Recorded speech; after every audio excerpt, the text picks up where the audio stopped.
Saudaraku yang dirahmati Allah Subhanahu wa taala. Ada wasiat dari Al-Mustafa, wasiatul Mustafa. Itu wasiat dari Al-Mustafa adalah makhluk yang terpilih. Siapa lagi kalau bukan Muhammad Rasulullah sallallahu alaihi wasallam, Sayyidul Mursalin. Beliau berwasiat kepada menantunya, yaitu Sayyidina Ali karramallahu wajhah.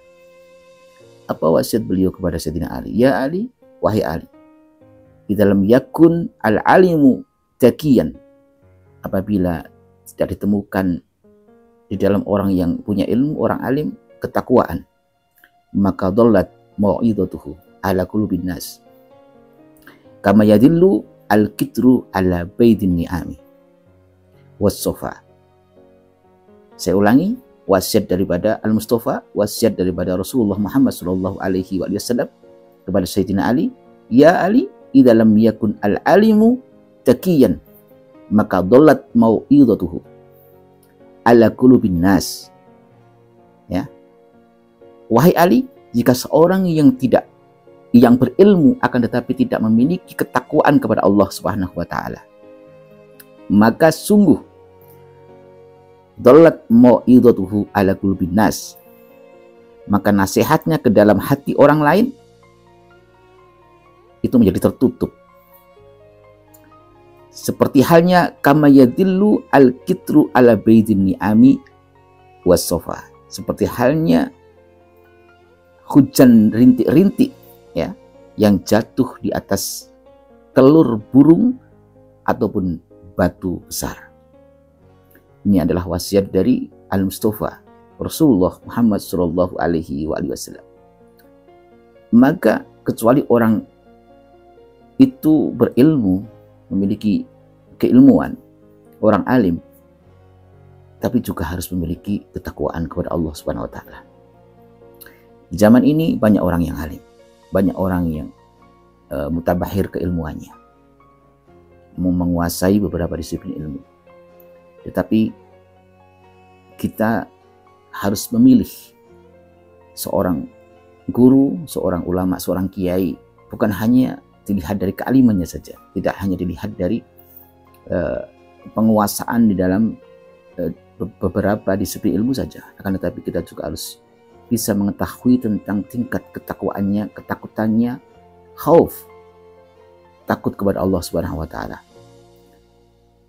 Seorang ulama, orang alim yang memiliki khauf, memiliki ketakwaan, memiliki rasa takut kepada Allah Subhanahu wa taala, tentu saja apa yang keluar dari mulutnya, apa yang disampaikannya, apa yang menjadi fatwanya untuk umat ini menyejukkan.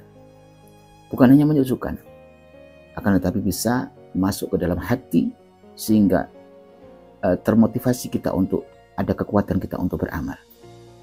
Berbeda dengan orang-orang alim yang mereka hanya pandai berbicara, pandai merangkai kata, ya, pandai merangkum kata-kata, ya, alim tetapi tidak memiliki ketakwaan, maka apa yang disampaikannya hambar, seperti tidak memiliki nilai, seperti tidak memiliki kualitas, memiliki ruh, sehingga tidak ada motivasi atau semangat bagi pendengar, bagi umat ini untuk mengamalkan agamanya.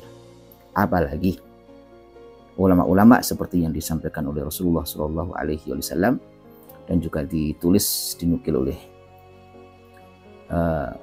ulama tasawuf, yaitu Al-Imam Al-Ghazali di dalam kitab beliau, bahwa ulama itu akan terbagi menjadi dua, itu ulama-ulama akhirat, ulama yang mengajak kita kepada ketakwaan kepada Allah Subhanahu wa taala, dan juga ada ulama ulama-ulama dunia, ulama yang rela menjual agamanya untuk kepentingan-kepentingan duniawi.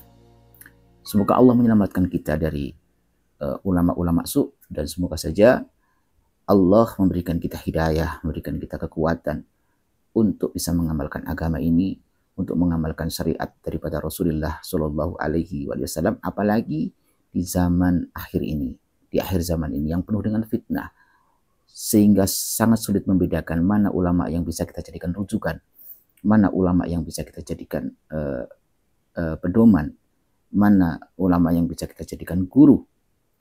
Karena sekarang ini banyak juga yang casingnya ulama, casingnya kiai, casingnya gus, tapi mengajak kepada perpecahan, mengajak untuk membenci sesama kaum muslimin, menghujat, mencaci maki, menghina, merendahkan, bahkan tidak memiliki sifat-sifat seperti halnya sebagai warasatul anbiya. Ulama merupakan warasatul anbiya, pewaris para nabi. Tentu saja bukan hanya dari segi keilmuan, tugasnya saja sebagai pewaris nabi, tapi juga akhlak-akhlaknya pun juga seharusnya harus meniru, menguswah kepada Rasulullah Shallallahu Alaihi Wasallam.